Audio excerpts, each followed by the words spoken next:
All right, guys. Well, Jake and I are out right now on the trap line, getting a couple traps set. It's late December here. Normally, I like to set early November, but things were just busy this year. We were in Montana doing some mule deer hunting. Got sick for a while, so it was out of commission, but we're finally getting a trap line out. New property right now. This is pretty close to Jake's house here. We got a big bean field with a waterway that kind of dumps out right here, and then an intersection. The tractors go through here from field to field when they pick the crops. And sure enough, we had a fresh snow last night, and there's a set of coyote tracks running right through here.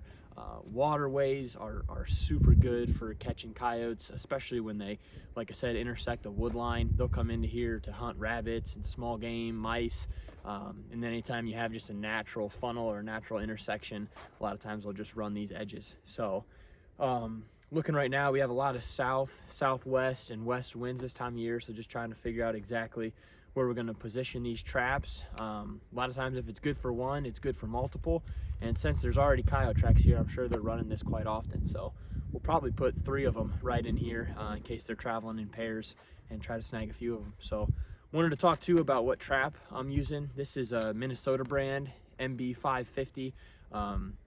I got a 2 coil spring on it. You can get these in 4 coil springs as well. The 2 coil springs hold up just fine for coyotes.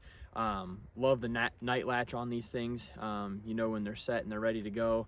Got a few swivels on here. I like to have at least 3 swivels, just better on their legs. Allows them to move a little bit more. And then the shock spring, I started running these a couple years ago. Just once again, kind of another point of contact on the chain that just kind of let some of that pressure off, let some of that tension off, allow them to kind of pull and push and kink around without them getting free. So, and then I have these super stakes on the end. They are kind of a pain to get out of the ground when you remove your traps, but they hold really, really well. They won't be getting out. So that's what we're running this year. Had a lot of success with these. Just got them dyed and waxed a couple nights ago, so they're ready to get in the ground. All right, so I wanted to talk really quick just about how I bed my traps. A lot of the videos online, you'll hear guys talking about making a bowl. I always had a lot of trouble getting my trap to bed properly, and we know that's a super important part of coyote trapping, well, trapping in general. So what I started doing, and I learned this from Mark Zager, is I just cut out basically a square that's no bigger than the size of whatever trap you're using. And then I'll take the trap and I'll set it. I won't night latch it, so it's not gonna go off on me, but I'll take it and I'll set it in there and just kind of press to get an imprint in the ground. From there, I can see where these levers went in and where the top of the trap here, where the night latch is, set in.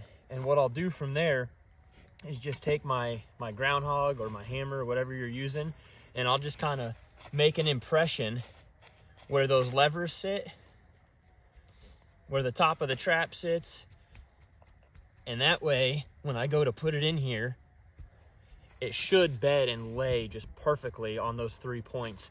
I've had a lot of success doing that, and then the third part, or I guess the last part, which is super key also, is once you pound that anchor into the ground and you're ready to bed your trap and cover it up, once I have it bedded in there, I'll take my hammer again and pound the ground around the trap to kind of pinch it in place.